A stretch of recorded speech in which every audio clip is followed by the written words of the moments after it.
I allowed to manifest? Am I allowed to start new beginnings? I am so afraid of this eclipse season. Those are the DMs I get the most when eclipse season is about to start, because there are a lot of spiritual people out there, and also like a lot of astrologers who are doing all of this kind of like big fear-mongering when it comes to eclipses.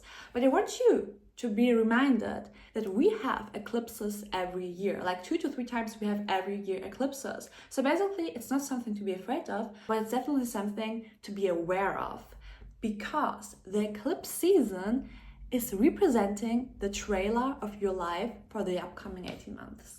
Like the eclipse season is basically saying, guys, this is like how in a couple of months your life maybe is going to look like. It's kind of like preparing you for what is about to come. And it's going to be like very intense. You know, when a trailer, when you're like watching a trailer of a movie, not the whole movie, but it's cut. It's like many sequences kind of like trying to get you more interested in the whole movie. And this is what the eclipse is about. It's kind of like being, for a very short period, very intense, but on a longer term, it's giving you those big changes. It's giving you the full movie next year. And let me explain to you why. What is an eclipse actually about? So we do have a lunar eclipse and a solar eclipse, which are always coming together. Like whenever we are having a lunar eclipse, a solar eclipse will follow. So basically meaning now on the 18th September, we are having the lunar eclipse, which basically means that the position of the earth is kind of like between the sun and the moon. So we do have the earth here, we do have the sun here, and then we have the moon here. And then the shadow of the earth is kind of like hitting the moon. So basically the moon will become reddish for about a couple of hours. And also the moon is kind of like not that visible. So during the eclipse, which is also not seen everywhere in the world, but during the eclipse, we have kind of like this very intense planetary position. What's very important to know, the eclipse always involves Rahu and Ketu. It always involves the lunar nodes, which represent our soul mission, our karma, our destiny, our path. Those are like the most important aspects of this kind of like eclipse. And so basically right now we do have the nodes still in Aries and in Libra. And one of the things that many astrologers predicted, including myself, was that military is going to become more prominent during that time, that weapons, the police, and everything that has to do with militarization of governments is becoming a thing. Wars and weapons and militarization is increasing, okay? Because the north node, the head of the dragon, is about what's increasing, and the tail of the dragon, it's about like what we are separating or what we are distancing ourselves from. So basically what's happening is that with Rahu in Aries, increased militarization, increased violence, increased wars are happening right now. Whereas we are distancing ourselves from justice. We are distancing ourselves from diplomacy. There is no diplomacy anymore. There's just like going into the fight. Like there's just like fights happening, for the better or worse, you know. There are also like some good fights happening, but on a very like global level, you can literally see it with your own eyes what's going on and how this energy can literally affect the global world so much. And now this energy is about to change, because what's happening, the nodes are going to change, but they're not going to change now, okay? We might have the lunar eclipse in Pisces and Virgo, but the nodes are not going to change now. They're going to change next year. And this, what's happening now, is kind of like a trail of what's going to happen next year on the global level, but also on an individual level. And the eclipse is divided in lunar eclipse and solar eclipse. Lunar eclipse represents our emotional state. Lunar eclipse represents everything happening internal within us. It can also represent women and people in general, like not the governments, but like the people. Whereas the solar eclipse represents governments and kingdoms. And usually during eclipses, there's always like some sort of like fall of empire, fall of kingdom, like in authorities, even like celebrities somehow. They're being mostly affected by the solar eclipse, which is coming in October. But like right now, we still have the lunar eclipse, so we are still like thinking about the people, about the masses. So this is like what eclipses are generally about. I want to talk to you about like what eclipse season in Pisces can mean. What's important for you guys is to know like what Pisces means and what Virgo means and how this lunar eclipse is going to affect us. Because the lunar eclipse basically represents the full moon, so basically the sun and the moon being in opposition. So we do have the moon in Pisces, and then we have the sun in Virgo. They are kind of like in opposition to each other. Like in oppositions are always like a tense aspect, and in opposition or a full moon happening during an eclipse is like 10 times full moon. It's like really like a crazy full moon kind of like. And if you have been affected by the full moons previously, like if you are someone who's kind of like very like sensitive when it comes to the full moon, this full moon might even affect you more because it's like a very intense full moon. It's a lunar eclipse, all right? Pisces is a very emotional sign because Pisces is one of the water signs which rule over emotions, which are like about the internal and spiritual things. It rules over kind of like letting go of things. Pisces rules over letting go of this world as a whole. Like literally Pisces is about like getting into other dimensions, living in alternate realities. But Pisces is the sign which rules over lies, which rules over false information, which rules over not only spiritual things, but also over falsehood, over scammers. So one thing that might happen during this full moon is that you might get an information or something like happening which illuminates that you were kind of like dealing with fake people. You were dealing with fake stuff going on, okay? And then we have, on the other hand, we have Virgo being reactivated through the sun in Virgo, and Virgo is about like fact checks. Virgo is an analytical sign. Virgo is a sign which criticizes. Virgo is a sign which does like critical thinking. Then coming together like this delusional Pisces energy, which is like so dreamy, which wants to achieve, which wants kind of like to have so big visions and kind of like achieving their dreams. And then we have Virgo, which is like criticizing everything. So they're kind of like coming together. They're doing like some fact check. What am I able to achieve? The things that I see with this energy is kind of like delusion and disappointments, like dreams and disappointments. Like there are things you have been dreaming about, and there are also disappointments that come along with that, because Pisces is also energy which can feel disappointed. And now there's this question kind of like, how are your disappointments, your previous disappointments, still affecting you emotionally? And how can you work on that to kind of like actually achieve your delusions? Like how can you work on that and kind of like actually achieve your manifestations, your dreams? Axis is about disappointments, dreams, delusions, and the fact check. Like literally they are coming together, like literally like Pisces energy is like this delusional, I want to achieve everything, I want to get everything, there are no limitations, there's only abundance. And then there's Virgo coming and saying, hey, this is not possible because of blah blah blah. Okay, I'm not saying that your delusions cannot manifest in this physical realm, but I'm telling you to think about like what disappointments have you been living so far, and how can you actually work on that becoming better to actually manifest your dream life. So this full moon is kind of like even eliminating, maybe for some of you guys, it might be literally eliminating some sort of disappointment, some sort of like delusions that you're carrying with yourself or other people are carrying, like false information, false friends, betrayal somehow. And then there's like this fact check going on. For others of you, depending on like how you are living your life, it can be that some sort of dreams might even become true, become reality, because the fact check went along well, like the facts are facting. All right, and why I am saying this is because the moon, Saturn and Neptune are coming together during this eclipse, but the moon is kind of like moving away from Saturn. It's more applying to Neptune. So Saturn is about this whole limiting belief. Saturn is about everything which is kind of like limiting us, and Saturn is also about like restriction. So the moon is kind of like separating from Saturn and applying to Neptune, which limitations, there are no borders, there's nothing like restricting myself. And the moon is kind of like applying to that. So I feel like the delusions here might even become reality, but there needs to be a fact check being done previously, and also like a plan. Like Virgo is the sign which wants you to kind of like create a routine as well. Am I saying now that you need to work on your routine during the eclipse season? Am I saying that you need kind of like to go to the gym again?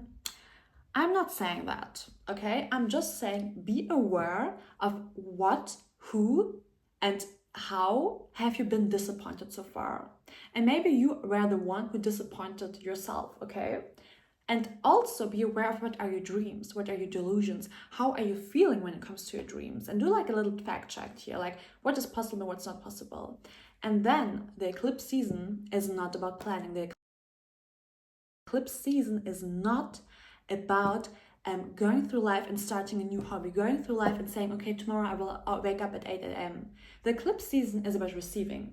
It's a karmic energy. It's an energy where you will receive, and the world or the universe is showing you this trailer for next year. It does not mean that what is happening during this eclipse season is going to happen next year as well. It's just meaning that it's kind of like a warning. It's kind of like, for some people it might be even a motivation. For other people it might be some sort of warning that if you are like continuing your life like this, there might be some things like happening, you know? For example, you lose a plushie, okay? You have a plushie and then you lose it. and you don't have it anymore. Okay, this plushie can be everything in your life. Like literally, this can be a metaphor for everything. So you have this, and during the eclipse season, you are losing it because Pisces rules also over losses. And then you are losing it, and then you are asking yourself, oh my God, I lost this during this eclipse season. Next year, I'm going to lose everything else because this is trailer. It's not like this. You might lose this plushie during the eclipse season, but next year, it just means that you're going to learn how to live or how to survive when you lost something, okay? You just are going to learn how to live without this, you know? The eclipse season might take things away from you, but then in 2025, it's more about like, oh, how can I live without this, and how can I like work onto something else? Like when you lost that job, you might ask yourself, okay, I lost that job, but how kind of like can I live my actual dream job now? Okay, because Pisces rules also about dreams. If you lost like a pet or like something that is not replaceable, you might have next year a phase where you feel like more spiritual, or you feel like you believe in the bigger things, and you simply realize that nothing lasts forever. All right, so this it gives you sometimes like even a very spiritual realization this eclipse season. You're going to do something during this eclipse season. Things are happening to you, okay? You're not going to apply for a next job or apply for anything else, like because the jobs are coming to you, okay? So it's really like a receiving energy here. I don't see you like really like fighting for something. I see you like either receiving something or letting go of something. All right, so I just want you to know like during that time you can literally like receive. If you're like looking for an apartment, you can receive an apartment. If you're looking for a job, you can receive a job. If you're looking for a relationship, there can be a relationship coming, you know, things can come, but don't plan things during that time. I would wait after the eclipse to actually like initiate bigger changes. Like the changes are coming, girl. You do not need to change anything because changes are coming.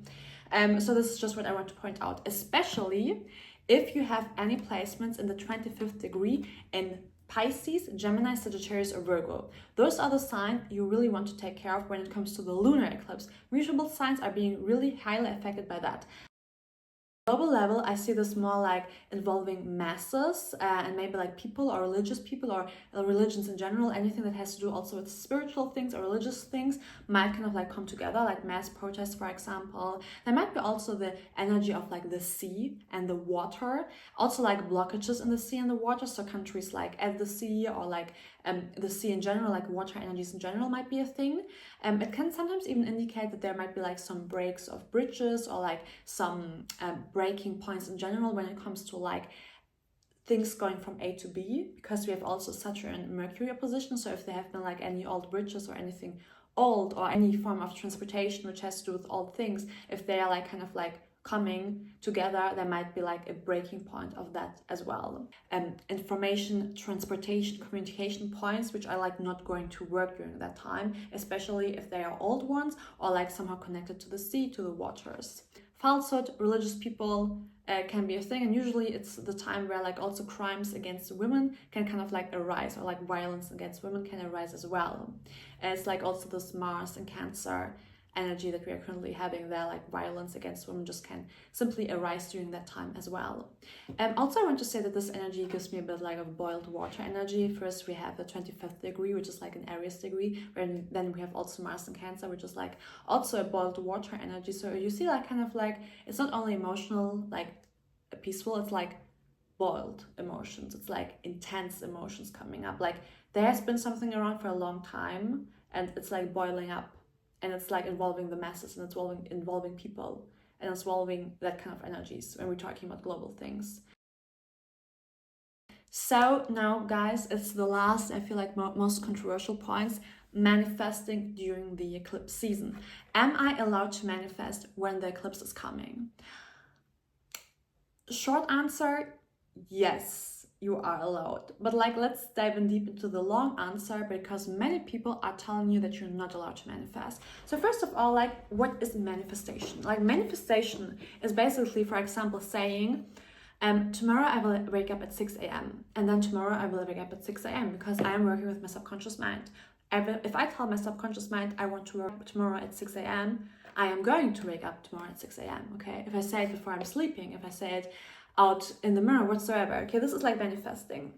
And so when we think about manifesting as in working with our subconscious mind, we are always manifesting because we are always working with our subconscious. Okay, so even if I'm not actively manifesting something, I'm still manifesting. Okay, because you're always manifesting, you're always having thoughts. You cannot stop your mind working. You cannot stop your subconscious mind working as well. So we are always manifesting anyway. So there's like no thing personally that I believe that there's a difference between actively manifesting something and also like subconsciously manifesting something, because I am manifesting the same things as my 10 years old brother is doing, even though he has no idea about what manifesting is, because his subconscious mind is still working. Okay, so this is like one of the things I want to say, like we're always manifesting. There are some astrologers saying there's a difference in saying, for example, I am so happy, I am rich, I am beautiful, like affirmations versus manifestation when it comes to, for example, being more specific and saying, I want to manifest this new car, I want to manifest this new relationship. Okay, but the thing is here, now let me dive deep into that a bit. Like, first of all, when we are manifesting things like, for example, a new car, what are we actually manifesting? Are we manifesting this new car? No, we are manifesting that we can or we want to go easily from point A to point B, because driving the bus is just like not that comfortable. Okay, it's more comfortable to be in a car, and it's even like more comfortable to be in a beautiful car, in a nice car, in a fast car. Okay, what we're actually manifesting is not necessarily the car. The car is just a physical, material representation of our desire to go easily and comfortably from point A to point B. Okay, so our intention matters. It's not necessarily our intention to manifest like big things such as cars.